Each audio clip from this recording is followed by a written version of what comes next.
So here's what happened when I experienced enlightenment.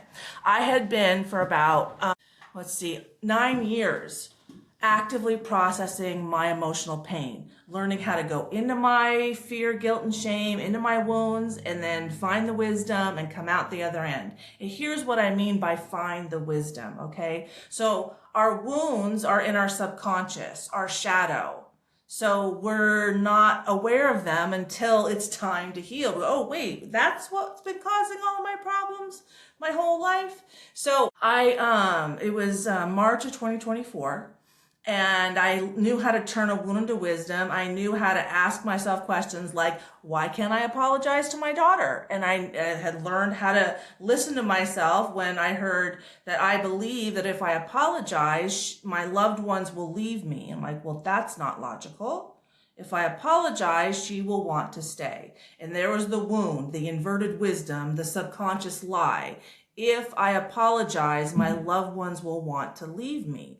And then when I turned it into wisdom, then I knew that when I apologize, my loved ones will want to stay. And so that's the process. It's as simple as that. It's just you have to learn how to do it. So I sat down on my recliner and I started vibrating super high. And you can see here, 700 to 1,000 is enlightenment and 20 at shame at the bottom. So what is that? So our souls are energy bodies, right? And our energy bodies vibrate at different frequencies.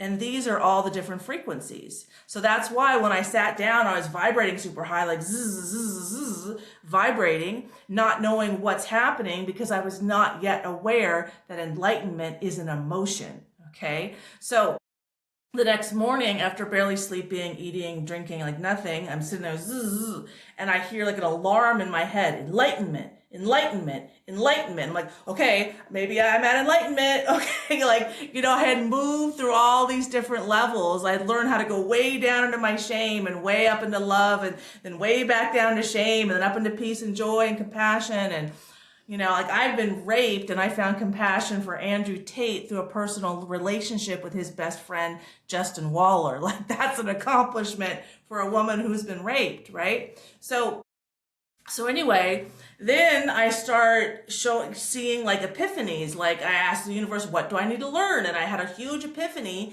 And then I faced catastrophic fears of my children being raped. And it was gnarly, but those fears were in me. And I have talked to them and that level that I was seeing, my internal fears, did not happen. But it took me a good, 6-7 weeks to ground back into my body after that.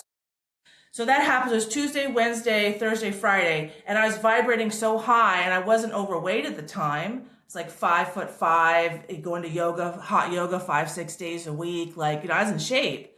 I lost 12 pounds just because I was vibrating so high, expending so much energy to transform my emotional wounds into personal wisdom.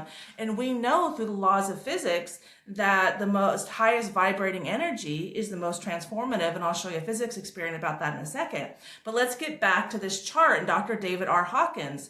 So what I learned is okay, well, if shame is at 20 hertz, you can't just jump from 20 hertz to 1,000 hertz and expect the physical body to survive that. That's like heart attack. That's why you go into your fear, guilt, and shame a little bit, and then you come out a little bit, and you go in a little bit deeper, and you come out a little bit deeper. Like I started processing my emotional wounds in 2015, and then in 2019, I attempted suicide. Because why? You think, well, wouldn't you attempt when you're in so much pain?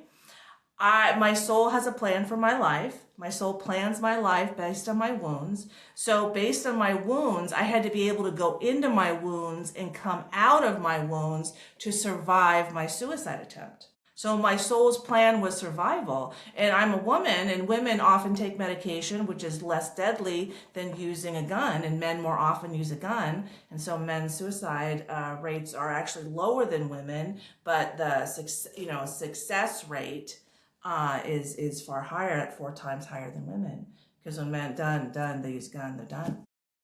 So So anyway, this chart, you can find it online, but it shows you all of the different emotions that are expressed through our souls, out through our hearts. And when someone experiences enlightenment, they open up what is shown here on the screen, attractor energy fields that influence all of mankind.